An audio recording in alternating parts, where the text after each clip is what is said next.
another 5-minute mystery.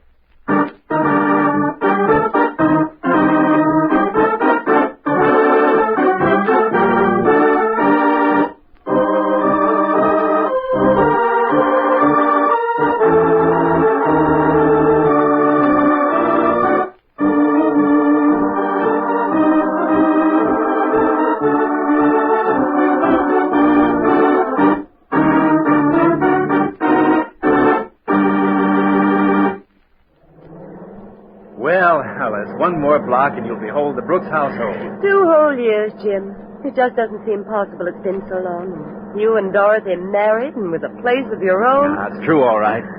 Only too bad you haven't taken advantage of the old Brooks hospitality sooner. Well, I'm here now, and I intend having a perfectly wonderful time. Now, here we are. Oh, what a charming place this is. Dorothy's probably on needles and pins waiting for me to get you here. Darling, it's Jim. Here's Alice. Jim, look. What? Where? There on the living room floor. It's Dorothy. Dead.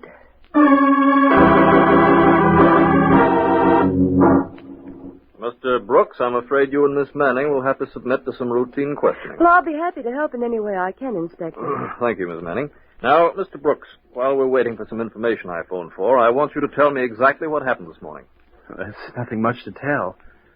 Both my wife and I were quite excited, expecting Alice, that is, Miss Manning here, to visit us from Chicago. I was to wait until she called me at the office. And you were there all morning? Yes, until Miss Manning's train arrived and we came out here. Well, I had written Mrs. Brooks, Inspector, telling her that I'd call Jim at the office as soon as I arrived. The train was an hour later.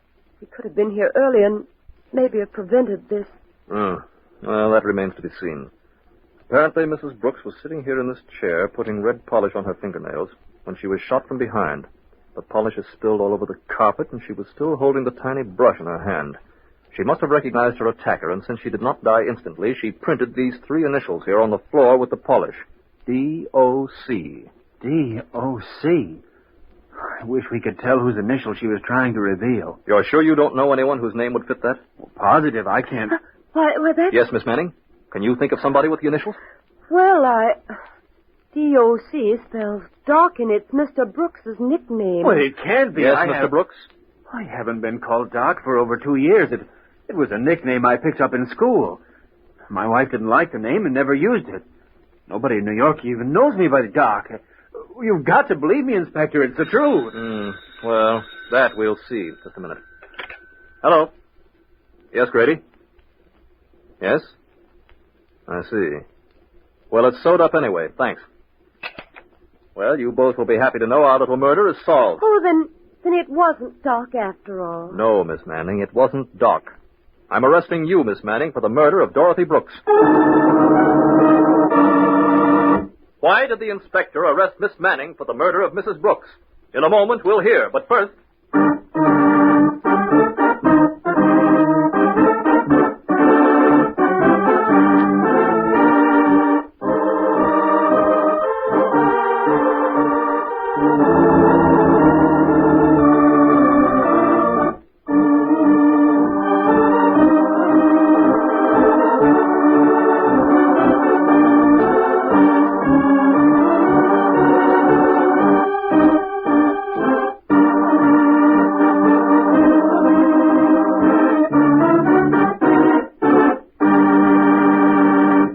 Now, back to our story. How dare you arrest me? I was still on the train. Your train wasn't late, Miss Manning. That phone call just verified the fact. You came out here, murdered Mrs. Brooks, returned to the station, and called Mr. Brooks to pick you up.